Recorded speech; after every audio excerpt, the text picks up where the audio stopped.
part two of our series looking at the real issues of the 2016 election. First, we looked at the candidates' stances on gun control the other night. Next up, immigration. Adam Riley reports.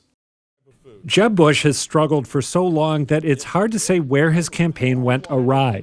But if you had to pick one pivotal moment, it might be this. Someone who comes to our country because they couldn't come legally, a dad who loved their children was worried that their children didn't have food on the table. It's not a felony.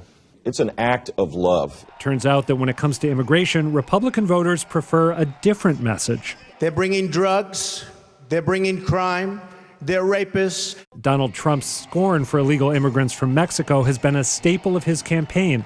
Ditto his vow to build a big, beautiful wall to keep them out.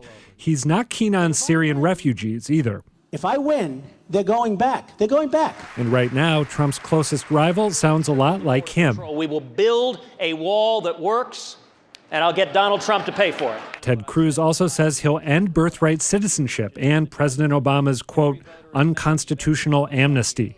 As for the Democrats, Yo este contigo, that's a promise. But despite Hillary Clinton's eager courtship of Latinos, she won't go as far as some activists want. Can you promise that you won't deport children? Here's what I can promise, Jorge. I can promise that I will do everything possible to provide due process. And while Bernie Sanders has a number of liberal positions, he's also got some baggage. Open borders? Open borders. That's a Koch brothers proposal.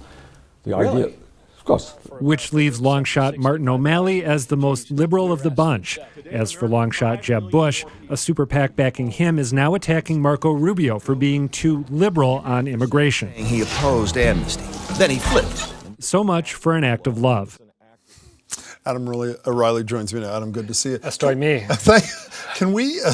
Can we spend a few minutes in Florida for a second? Yep. His Jeb Bush attempted to, the term of the era, evolve out of that act of love thing, or is he essentially staying with it? The funny thing about that pro-Bush super PAC ad hitting Rubio is that Bush has been all over the place on this. In the 90s, he was an immigration hawk. He was in favor of aggressive deportation. In the 2000s, he came to back the pathway to full citizenship, aka amnesty. Now he has settled into this awkward in-between state. He's in favor of earned legal status, where basically it's hard to say. You're better than an illegal immigrant. You're not a fully legal resident of the U.S. or a fully legal citizen. So no one knows. There's even conflicting messages from Bush and from his campaign about what that means. Now, in terms of making the sting of that act of love thing go away, he does support a few measures that immigration hawks will like: strengthening border security, implementing the E-Verify program so illegal immigrants don't get hired, also cutting off funding for sanctuary cities from the federal government. Go to his former close friend and mentee, Marco Rubio. Rubio was part of the Gang of Eight, which was the moderate bipartisan group that was going to do comprehensive immigration reform. He's moving away from that pretty rapidly too, no? He has, but not as much as some people think. He gave a speech at CPAC early last year, the conservative convention, in which he said basically, I got it wrong with the whole Gang of Eight thing because we can't even have that conversation until people know that the border is secure. So that led a lot of people to think, oh, okay, he's changed his stripes.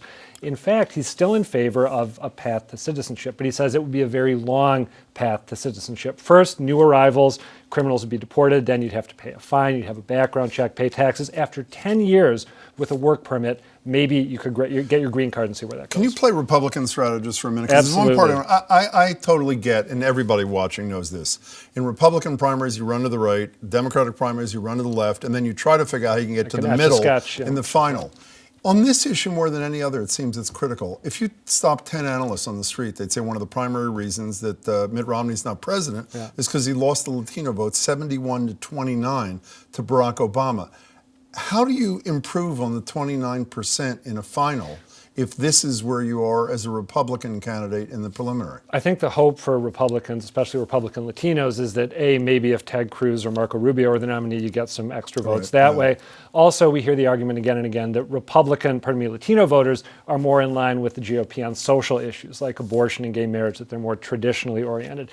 And I think you also hope that there is some sort of backlash against Barack Obama's immigration policy. Right now we've got these raids going on, these deportations, so you hope that hurts the... I'm so glad you brought that up before you go. I mean, I know those critical of him are describing the president as deporter-in-chief, and I don't think it's inappropriate. I think he's deporting people at almost a record rate. More than any other president. When Clinton or Sanders, or O'Malley, but Clinton and Sanders, when they're asked if they support the president on what he's doing on the immigration front currently, not the long-term plan.